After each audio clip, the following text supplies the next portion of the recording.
You are going to need a pediatrician for your baby very soon after they're born. So listen in to learn how to choose a pediatrician that works for you and your family.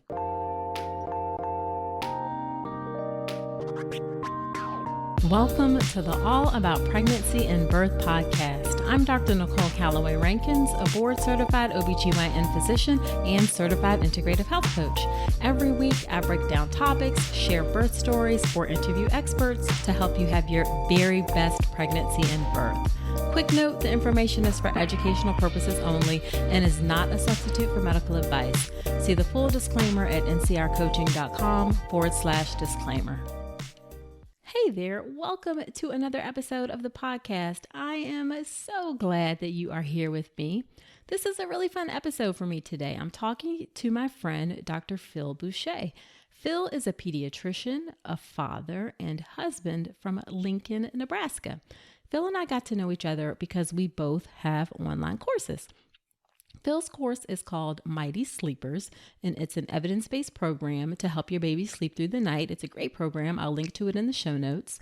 And of course, my online course is the Birth Preparation course, which is an online childbirth education class that ensures you are knowledgeable, prepared, confident, and empowered going into your birth. I'll link to that in the show notes as well. Now, I invited Phil on the show to talk about the ever so important task of choosing a pediatrician for your baby. He gives some outstanding advice, so I know that you will find this episode really useful. Now, before we get started, I want you to do me a favor. I love to know who's listening to the podcast. So I would really appreciate it if you take a screenshot of your podcast player and post it in your Instagram story. Be sure to tag me so I see it. I'm at Dr. Nicole Rankins, and I would love to repost it in my own Instagram story. Now, speaking of who's listening to the podcast, let me give a quick listener shout out to Tadpole. That's Tadpohl. I like that. She left me a review in iTunes, and it said, "Finally an OB who gets it. Refreshing, informative, and easy to listen to. Love it. I am a birth and postpartum doula that will be suggesting this podcast to their clients. Keep it up." Well, thank you so much for those kind words and for sharing me with other folks. I really, truly appreciate it. And I will definitely keep this podcast up. All right, so why don't we go ahead and get to the interview with my friend, Dr. Phil Boucher. Well, hey, Phil, thank you so much for agreeing to be on the podcast. Thank you. I'm so excited to be here. I have loved following along and learning all about moms and the OB side of things. Yeah, absolutely. Absolutely. So the purpose of today's episode is to help my listeners with the very important task of choosing a pediatrician. And I thought we would start by having you just tell us a little bit about yourself and your work and your family. I am a pediatrician in Nebraska. I grew up in my I grew up here where I'm working. I'm back in my hometown. My wife is from a nearby city as well. She's just from up the road. So we both wanted to stay in Nebraska, and that's where we ended up and are grateful for that. We have 4 young children, and actually, at the time of this recording, are expecting number 5 in about 4 or 5 weeks from now. Wow. And yes. And I am in private practice. I've got a great group that I'm a part of and love getting to see parents in the office and talk with them in advance before delivery, even about what to expect. That's just the highlight of my day, is getting to see new parents that have just gone through the whole delivery, birth process, and then they've got this bundle of joy that they get to look at. Awesome. I've never been to Nebraska. I don't think I've ever...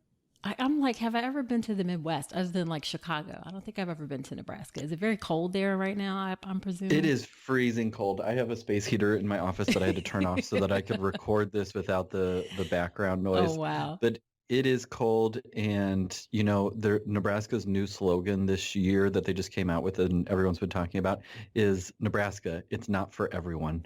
And that's the slogan, because there's really, it's flat. There's no mountains. It's very hard to do any sort of outdoor hobbies. There's no beach. But the people are just unbeatable. And the football is okay sometimes. There you go. There you go. All right. So getting back to choosing a pediatrician. So when should a family start thinking about choosing their pediatrician? I think it's a good conversation to have in the late first trimester, early second trimester. I mean, I don't think you have to be, have them picked out before you've even conceived or anything like that. But I think that once you are approaching that time where you're thinking about what hospital are you going to deliver at, or the specifics of your birth plan, then that's the time to make sure that you have a pediatrician lined up as well. Right. You know what? I honestly would have thought it would have been a little bit later. I don't even think I personally thought about a pediatrician that early in my pregnancy. So you're thinking like second trimester is perfectly fine. Yeah, I think that's a great time to do it because for some pediatricians, their practices are kind of full.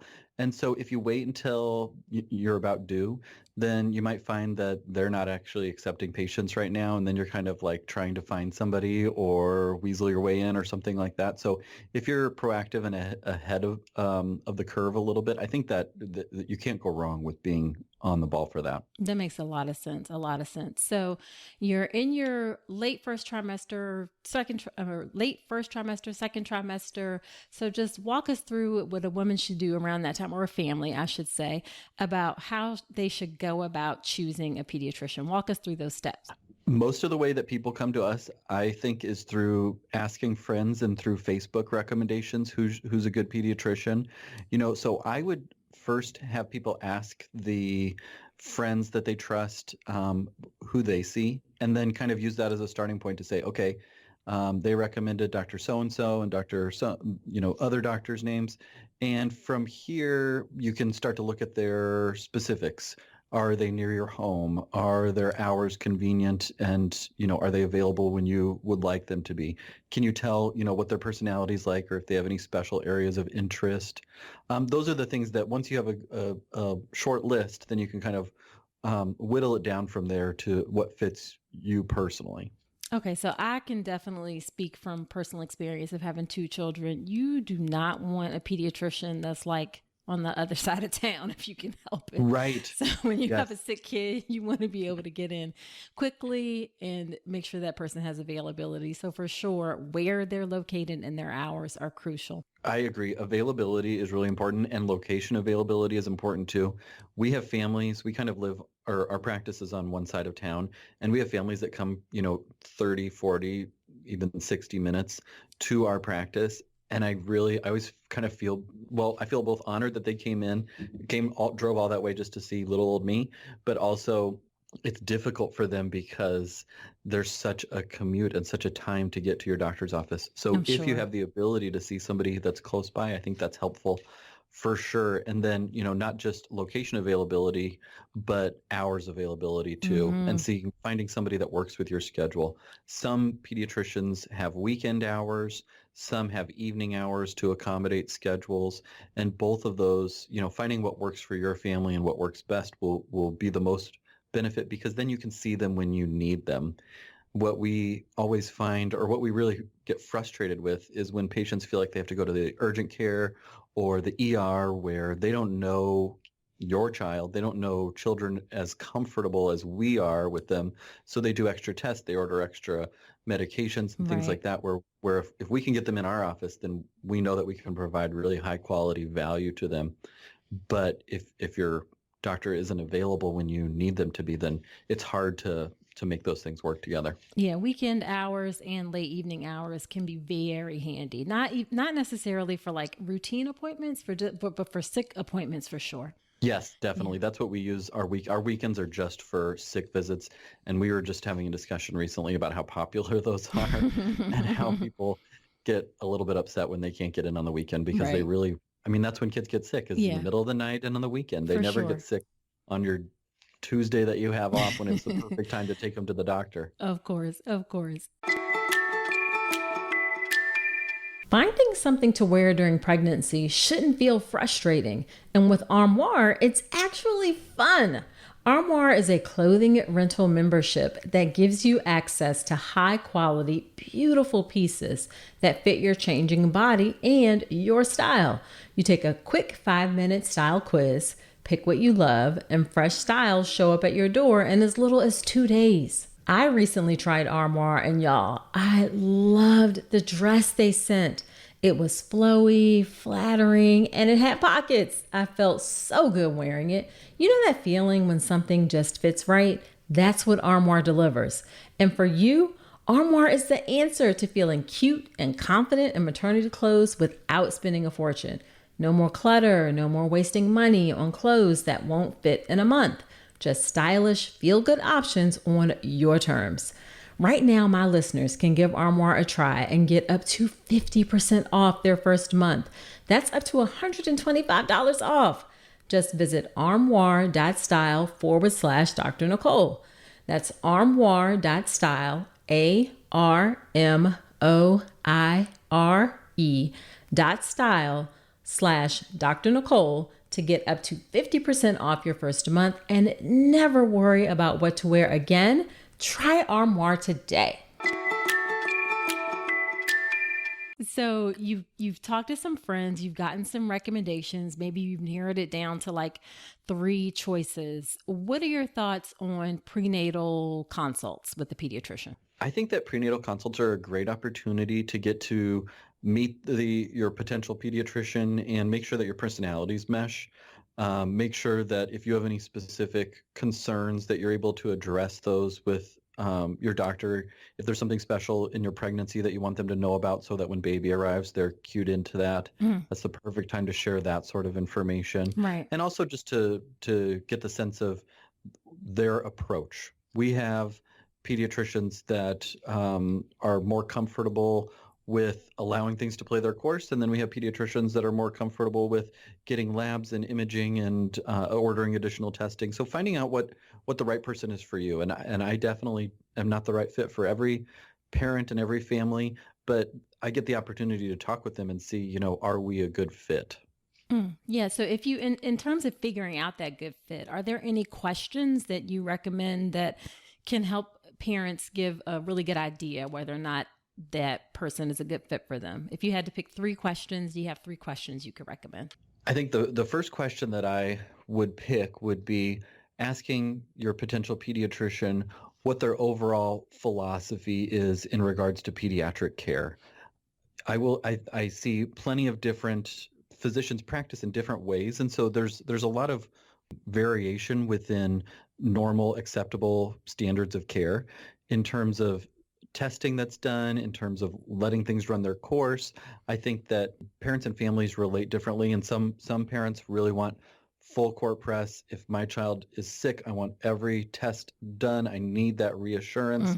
And being able to talk to your pediatrician and say, I have really high anxiety. I need to make sure that when I have a concern that we're taking it to the nth degree, because I want to make sure that we're not missing anything. I don't care about the cost. I don't care about overuse of medications. I just want to make sure that whatever we can do is addressed. Right. And that's a really great point. I want to say real quickly that that's the same thing I tell women to ask about their OB doctor if their philosophies matched. Are you somebody who's okay with like a low intervention birth and, not intervening unless needed, or are you on the spectrum of intervene and Pitocin and IVs and all the technologies and all that kind of stuff? So this is a great instance of where, philosophy is a really big, asking about philosophy is a great question to help see if you're a match. Yes, definitely. I think that's the biggest thing, because most of the time, the actual medicine is going to be quite similar from doctor to doctor. It's everything that goes along with that decision making and how that goes.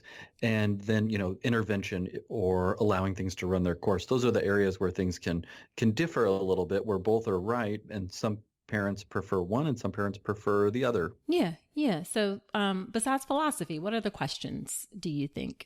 Finding out what their availability is like. I think parents these days are very keen on convenience and wanting to be able to get in when they need to get in, and making sure that that's something that their office, or that they have the same expectations that the office does in terms of being able to get in quickly for sick visits well visits and well care and when those will be scheduled, making sure that you're a match in terms of schedules so that you can make the most of your visits and you don't feel like you have to seek alternative care places because you can never get in or the times never work. Right, right, right. Okay, okay, good. Anything else, or are those the main things? I think those are the main things. I guess if I'm trying to break it down to another broad questions, Uh-huh. finding out what their office's stance is on some of the different parenting things that come up, especially on Facebook, Mm-hmm. vaccines, Mm-hmm. um, vaccine schedules is a big one. Antibiotic use is another one. I'm proactive at my prenatal consults telling parents, our vaccine policy or the majority of our patients in our office are fully vaccinated on the normal, recommended schedule. And I try and limit antibiotic use, sometimes to a fault, the amount of time that I hem and haw over, do we actually have to use an antibiotic? Right. And so being able to make sure that you're on the same page with your pediatrician in those regards, and not just, is the pediatrician going to let me do what I want, but how does the pediatrician handle other patients in the practice who might be refusing to get vaccines?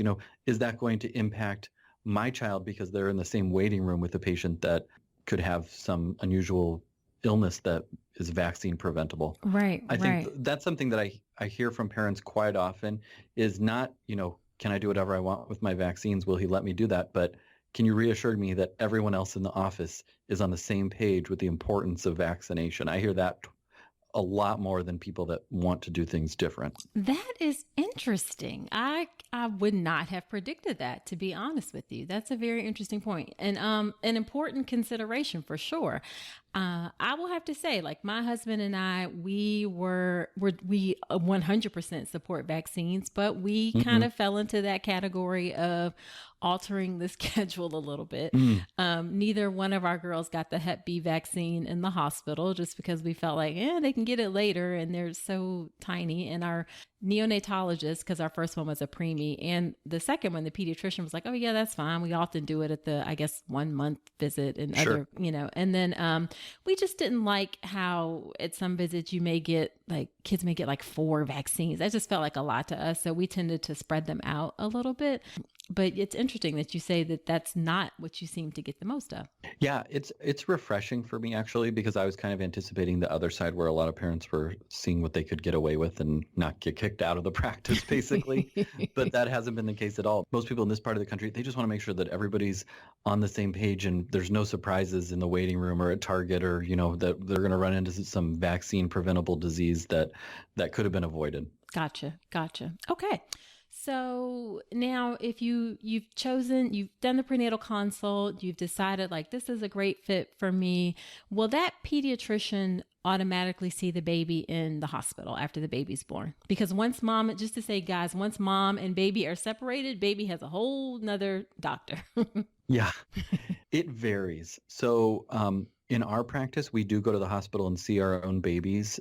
So, I get phone calls or text messages at 6 a.m. saying, you've got a new baby, and it's kind of a surprise. And then I go see them in the hospital, or if I don't have any babies, then I just, sip on my coffee and get a little bit slower start to the morning. Right. But some practices do see their own babies in the hospital, and then some use either a service or a hospitalist group that rounds on the babies in the hospital. And then you meet your pediatrician when you go home and come in for that first office visit. Okay. I will say that I really like getting to see my patients in the hospital. And it's really that time when the parents are at their most tired, but they're at their most joyful because they've got this new little bundle of joy that they want to show off. And so it's a time for me to get to bond with them. And if I'm on vacation or it's the weekend or something and I don't get to meet them in the hospital, it takes a little bit more to get to know the parents because you miss that kind of critical time period where you see everything. You're there in the thick of it and you see their laundry on the ground and their food, and, just the way it is after you deliver, and more important things are in your mind. And so. Yeah. Now, how soon will you see the baby after they're discharged home? I typically have parents come in either the day after they go home from the hospital or the day after that. The biggest things that we want to watch for are making sure they're not losing too much weight, because all babies lose weight. Once they are born, they are at their birth weight. They lose about 8 to 11% of their birth weight before milk comes in and they start to gain weight. And so we just like to make sure that as they go home and they're waiting for their milk to come in, that we're not getting too low in our weight that we need to do something. So for the majority, that means I just have them come in the next day. It's also a chance, especially first time parents, they go home and they don't even know what the questions are. Right. And so having them come back the next day is helpful for me to answer all the questions that they never thought about because they've never had a baby at home before. And in the hospital, the nurse took care of these things and they didn't even know there were things they had to take care of. So they always come up with great questions for us to discuss at those visits. Okay. And then speaking of, you talked about the milk coming in and that kind of thing. Do you have any type of lactation support in your office, or is that an expectation that women should look for? What do you think about that? I think, when you're in that prenatal period, that's something that I would make sure and have a handle on in advance, because I think for a lot of women that breastfeeding is more difficult than it's made out to be, because there's a lot to figure out in those first days when you're super tired and you don't have any milk for baby. Mm-hmm. And so being intentional about thinking, okay, if we have problems or want some extra help with nursing, here's where we can turn, is a really helpful thing to plan in advance.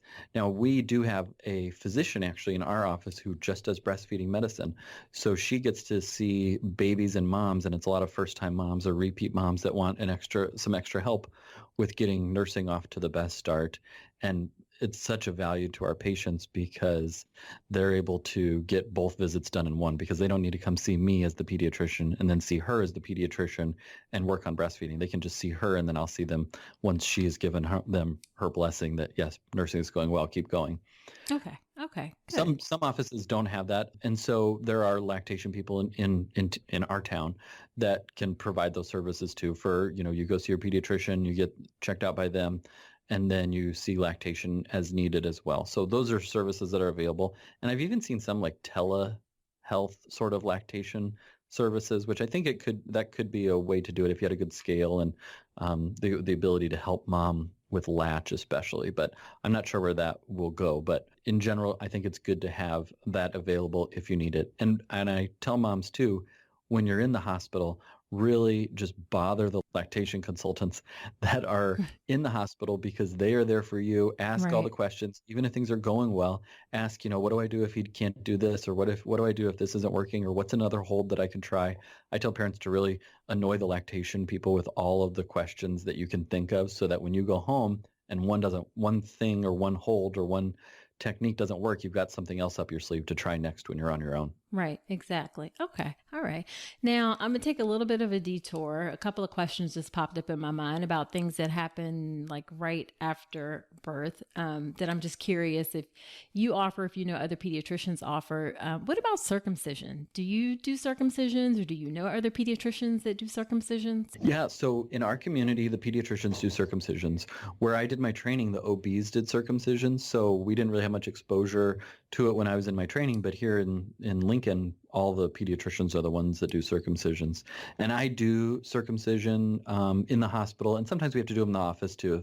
If they go home early or we just aren't able to arrange it to be done in the hospital, we do them in our office from time to time as well. Okay. In terms of offering that to parents, I really just leave it in their court. If that's something that they want done, then I am happy to oblige and take care of it. But it's not something I push on parents you need to do this or you need to do that, because it's very much a social, religious, family tradition decision. Absolutely. We could have a whole podcast episode talking about circumcision. But at the end, I agree 100%. It is a family choice and not something that has to be recommended. Correct. Yeah. And then the other thing I was thinking is, in this whole, we're talking about, at least in the OB world, the 4th trimester and the first, 3 months after birth. And actually the pediatricians are the ones who see the mom the most, way more than we do, because we see them maybe for a 1 or 2 week checkup and then a 6 week checkup, but you guys are seeing moms sooner. Do you do anything to screen for postpartum depression in your office? We do. That's something that I actually kind of pioneered at our office when I started 5 years ago or so, is we do screening at each well visit. So mom comes in for their 2 week checkup, and we do a Edinburgh screening for postpartum depression. And we do that at each visit thereafter. So at a month and at 2 months and 4 months and 6 months. And that's what the American Academy of Pediatrics now recommends too, is to do screening for the first 6 months of life. And you're absolutely right. We see moms a lot more than their OB does once they've delivered.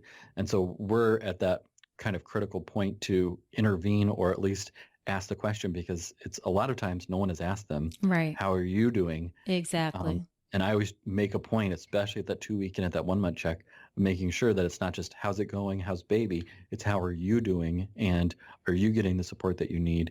And I try and make it easy for moms to tell me that they're having postpartum depression or postpartum anxiety, or they're not sure if they just have blues or if it's something more. And then from there, we will set them up either with their OB to discuss options, or with women's therapists that we have in our community too. We take the ball and run with it and let the OB know, mom came in and we're working through this, and she may call you and need some extra help. Awesome. A real group approach, team approach to taking care of not just babies, but moms also, because you can't have a healthy baby if you don't have a healthy mom. Amen. Yes, 100%. That's what I tell moms too, because a lot of them have a lot of guilt over different things. If breastfeeding's not going as well or something else isn't going as expected, then they have a lot of guilt. And that's what I tell them is, a healthy baby has a healthy mom too. And so we have to take care of both the mom and the baby in the womb, and then on the outside too. Yes. Is we have to care for the whole family. Yeah, absolutely. Absolutely. Let's be real. Pregnancy has you thinking about everything, from what you eat to where you sleep. And if better sleep and a better planet are both on your list, let me put you on to Avocado Green Mattress. This Earth Month, I'm thinking about how small choices can have a huge impact. That's why I love Avocado. Their certified organic mattresses are made with non-toxic materials, built to last, and crafted in their own zero waste facility. Because quality is sustainability. The longer a mattress lasts, the less ends up in a landfill. And listen, they're not just about eco-friendly talk, they back it up. As a climate neutral certified brand and 1% for the Planet member, every Avocado mattress supports a healthier you and a healthier Earth. So if you're ready for luxurious sleep that aligns with your values, head to avocadomattress.com today and save up to 10% on certified organic mattresses. Dream of better for you and the planet. So I want to ask you just a couple questions to help the listeners get a sense for who you are, not just as a doctor, but as a person. So why don't you tell us a little bit about what's the most rewarding part of your work? For me, the most rewarding part of my work is getting to see parents over the first years of life with their new baby or babies as they go through and have multiple kids over the years, getting to see them really flourish and thrive as parents. I think my favorite is getting a new family in and really getting to see, all those initial questions, all of the initial worry, and watch that melt away. And just kind of, I feel really lucky that I rarely have to do much other than give them reassurance and tell them what's normal. Right. I don't have to intervene with baby a lot, because most babies are just, thriving and doing well. And if we can stay out of their way, then they'll just grow and thrive and do great. And so I really love getting to see them, the parents to come into the role as a parent and really feel confident that they know what's best for their child, when they went from knowing nothing and relying on me for everything to then being like, yeah, we didn't call you, we figured it was fine. Yeah. And we knew that we could call you if something came up. When I get to see those, especially over they've got their first baby and they're so worried, the second baby they're not as worried, and the third baby they're just like, okay, whatever. Yeah, they're like fever 103. Yeah, okay. Yeah, exactly. Yeah. And I do get to see that a lot, because with the continuity of care, that's the best part, is I get to see that over time and see the things that would have had them running into my office or into the ER with their first baby, the third baby. They're like, yeah, we were at Disney World. We really didn't even think much of it. We just gave them some ibuprofen and trucked along. There you go. Now, on the flip side, what do you find that's most frustrating about your work? I was thinking about this question earlier today. I think the most frustrating thing, which is probably universal for most physicians, is not being able to do what I want to do to help parents the most because of insurance issues, administrative hassles Yes. that often get in the way of providing the care Yes. or the quality of care that we would like. So I'm just thinking of, a child that needs a medical stroller or a wheelchair and all of the hassles and headaches that it takes and phone calls and time of mine and my staff's to make something like that, which should be really easy, just an easy layup, making it so difficult Yeah. and oftentimes, making the parents just so beat down that they give up on trying to arrange that service that their child could benefit from. I think secondarily, sometimes parents can be frustrating to work with, but I don't Well, find that's that often to honest be of you to admit. yeah, I mean, sometimes they're frustrating to work with. I don't find that often to be the case, and I feel really lucky. I don't know if it's just my patient population or what, but it's rarely that I'm butting heads with parents. And so that's an infrequent thing that will come up sometimes, and we can usually just talk and work through it.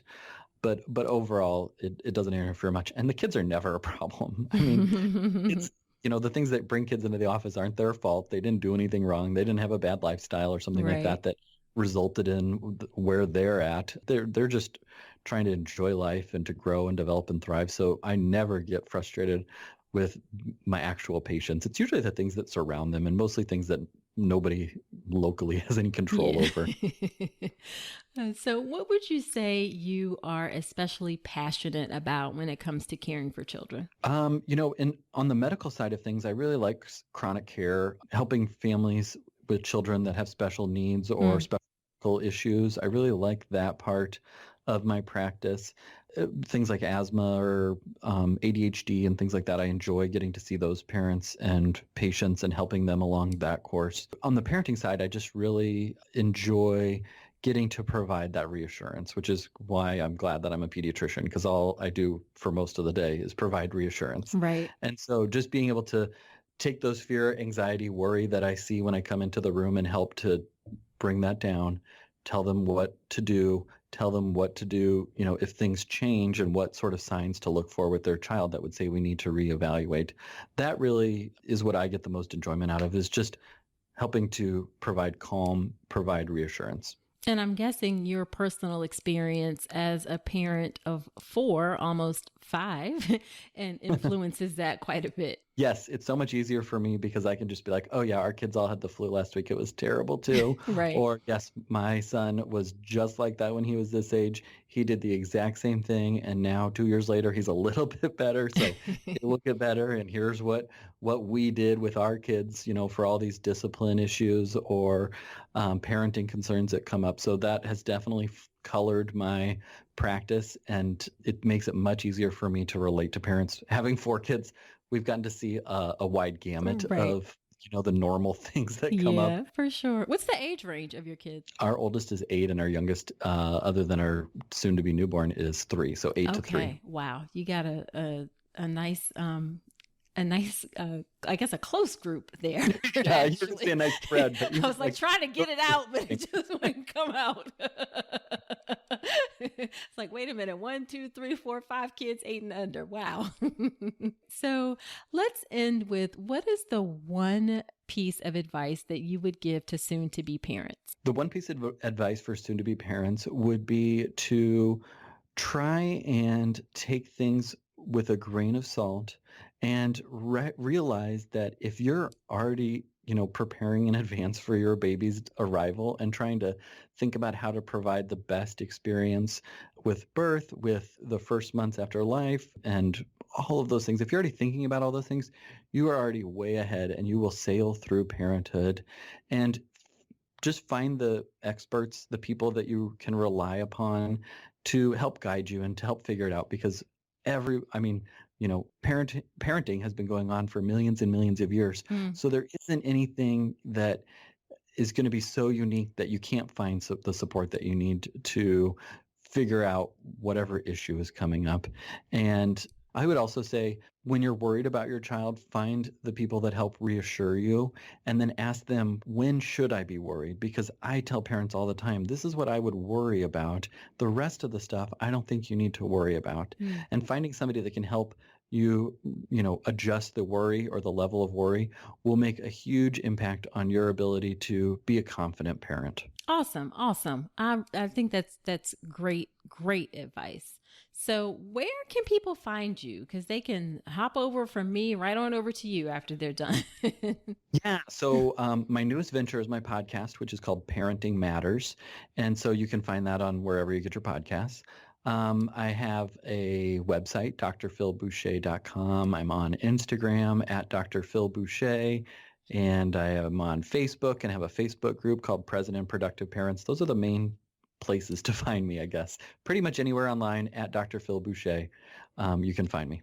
Awesome. Awesome. Well, thank you so much, Phil. I really appreciate this. Oh, it was fun. Yeah. And good luck on baby number 5. Thank you. Yes. I'm All sure I'll right. send you pictures and videos to share as new baby arrives. Yeah. All right. Well, take care. I'll talk to you later. Okay. Thanks, Nicole. Okay. All right. Bye. Now, well, that was great, wasn't it? I really enjoyed chatting with Phil. Now, after each episode where I have a guest on, I give something called Nicole's Notes, and that's just my top 3 or 4 takeaways from the episode. So here we go. Number 1, you can start pretty early looking for a pediatrician. I didn't realize this. You can start as early as late first trimester or early second trimester. That way you have plenty of time so you can do prenatal consult visits and be sure that you can get into the office in a timely fashion.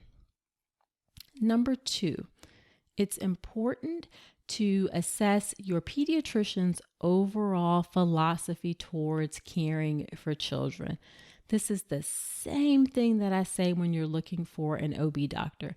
It is important to find someone who has a similar philosophy to care that you do. So how do they feel about antibiotics? How do they feel about running tests? Ask those questions so you know that you and your pediatrician are a good match. And then the third thing that I took away is the emphasis that Phil talked about on how your health is important for your baby's health. Just like during pregnancy, you have to have a healthy mom in order to have a healthy baby. That continues after your baby is born. So be sure to take time to look out for and care for yourself. It makes a difference for your baby's health when you are healthy too. All right, so what has been your experience with finding a pediatrician? Let me know in the podcast community Facebook group. It's called All About Pregnancy and Birth Podcast Community, and we are growing every single week. It's a great place to be, so you definitely want to join if you haven't. I will link to that in the show notes. Be sure to subscribe to the podcast in iTunes or wherever you listen to podcasts, and if you feel so inclined, I'd appreciate you leaving an honest review in iTunes. It helps other women find my show, and I may give you a shout out on an episode. And don't forget about screenshotting the episode and tagging me in an Instagram story. I'm at Dr. Nicole Rankins. I love to know who's listening, and I would love to repost it in my own Instagram story. Now, next week on the podcast, I'm talking about what you can do for that dreaded nausea and vomiting in pregnancy. So come on back next week, and until then, I wish you a healthy and happy pregnancy and birth. Today's episode is brought to you by Women's Wellness Coaching by Dr. Nicole Calloway Rankins. Head to ncrcoaching.com to check out my free 1-hour mini course on how to make your birth plan, as well as my comprehensive online childbirth education class, the Birth Preparation Course. With over 8 hours of content and a private course community, the Birth Preparation Course will leave you knowledgeable, prepared, confident, and empowered going into your birth. Head to ncrcoaching.com to learn more.